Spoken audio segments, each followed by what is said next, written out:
Leverage your best people. ഇപ്പം നമ്മുടെ ഒരു സ്ഥാപനത്തിൽ ഏറ്റവും നന്നായിട്ട് പെർഫോം ചെയ്യുന്ന ഒരു വ്യക്തി ഉണ്ടെങ്കിൽ ആ വ്യക്തിയെ എങ്ങനെയാണ് നമ്മൾ കൂടുതലായിട്ട് മോട്ടിവേറ്റ് ചെയ്യുക? മിക്ക മാനേജർമാർക്കും അറിയാത്തൊരു കാര്യമാണത്. അപ്പോൾ അതെങ്ങനെ നടപ്പിലാക്കാം എന്നതിനെക്കുറിച്ചുള്ളൊരു 3 പോയിന്റ്സ് ആണ് ഇവിടെ പറയാൻ പോകുന്നത്. ആദ്യത്തെ ഒരു പോയിന്റ് എന്ന് പറഞ്ഞാൽ, അങ്ങനെ നല്ല പെർഫോം ചെയ്യുന്ന ഒരു വ്യക്തി ഉണ്ടെങ്കിൽ ആദ്യത്തെ പോയിന്റ് ഇതാണ്: push them to the next level. അവർ വീണ്ടും ചലഞ്ച് ചെയ്ത് കൂടുതൽ ഉത്തരവാദിത്തമുള്ള വലിയ വലിയ സ്ഥാനങ്ങളിലേക്ക് അവരെ കൊണ്ടെത്തിക്കുക.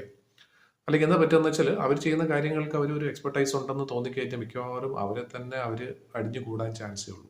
അത് തീർച്ചയായിട്ടും അവർക്കും ദോഷമാണ്, നമ്മുടെ സ്ഥാപനത്തിനും ദോഷമാണ്.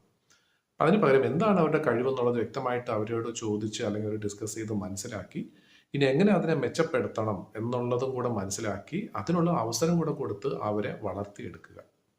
അതിനുള്ള അവസരം തീർച്ചയായിട്ടും നമ്മൾ ഒരുക്കി കൊടുക്കേണ്ടതാണ്. അതിനനുസരിച്ചുള്ള ജോലികൾ അവർക്ക് കുറച്ച് കുറച്ചായിട്ട് കൊടുക്കുക. രണ്ടാമത്തെ ഒരു പോയിന്റ് എന്ന് വെച്ചാൽ, ലെറ്റ് ദം ഷൈൻ. അവരൊരു പെർഫോം ചെയ്യുന്ന ഒരു സ്റ്റാർ ആണെന്നുണ്ടെങ്കിൽ ആ സ്റ്റാറിനെ ഒരിക്കലും നമ്മൾ മറച്ചു വെക്കേണ്ട യാതൊരു കാര്യമില്ല. എന്താണ് അവർ ചെയ്യുന്നത് അല്ലെങ്കിൽ ചെയ്തത് എന്നുള്ളത് തീർച്ചയായിട്ടും മറ്റുള്ളവരും അറിഞ്ഞിരിക്കണം. കാരണം അങ്ങനെ 4 പേര് അറിയുമ്പോൾ തീർച്ചയായിട്ടും ഈ ഒരു പെർഫോമർക്ക് അതൊരു അംഗീകാരമാണ്. പിന്നെ അത് മാത്രമല്ല, അവർക്ക് എന്തെങ്കിലും അംഗീകാരം കൊടുക്കണം എന്നുണ്ടെങ്കിൽ അത് തീർച്ചയായിട്ടും മടിക്കാതെ നമ്മൾ കൊടുക്കേണ്ടതുമാണ്. പിന്നെ മൂന്നാമത്തെ ഒരു പോയിന്റ്, വളരെ പ്രധാനപ്പെട്ട ഒരു പോയിന്റ്, ലെറ്റ് ദം ഗോ.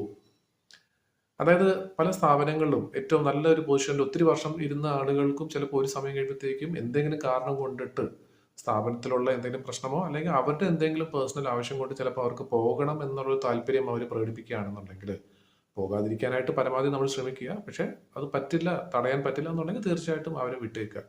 കാരണം അങ്ങനെ ഒരാളെ നമ്മൾ പിടിച്ച് ഇവിടെ നിർത്തിയിട്ട് പ്രത്യേകിച്ച് കാര്യമൊന്നും ഉണ്ടാവില്ല. അയാളുടെ കഴിവ് അയാൾ തീർച്ചയായിട്ടും അവിടെ ഉപയോഗിക്കില്ല എന്നുള്ളത് തന്നെയാണ് സത്യം.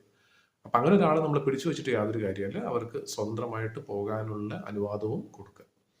അപ്പം ഈ 3 കാര്യങ്ങൾ ചെയ്ത് കഴിഞ്ഞാൽ തീർച്ചയായിട്ടും ഏതൊരു വ്യക്തിക്കും അയാൾ നല്ലൊരു പെർഫോമർ ആണെങ്കിലും ഒന്നുകൂടെ നന്നായിട്ട് പെർഫോം ചെയ്യാനുള്ള ഒരു പ്രചോദനം അതിൽ നിന്നും കിട്ടുന്നതാണ്. അതുവഴി തീർച്ചയായിട്ടും അയാൾക്കും ഗുണകരമാണ്. അതേപോലെ തിരിച്ച് നമ്മുടെ സ്ഥാപനത്തിനും അത് ഗുണം മാത്രമേ ചെയ്യുള്ളൂ.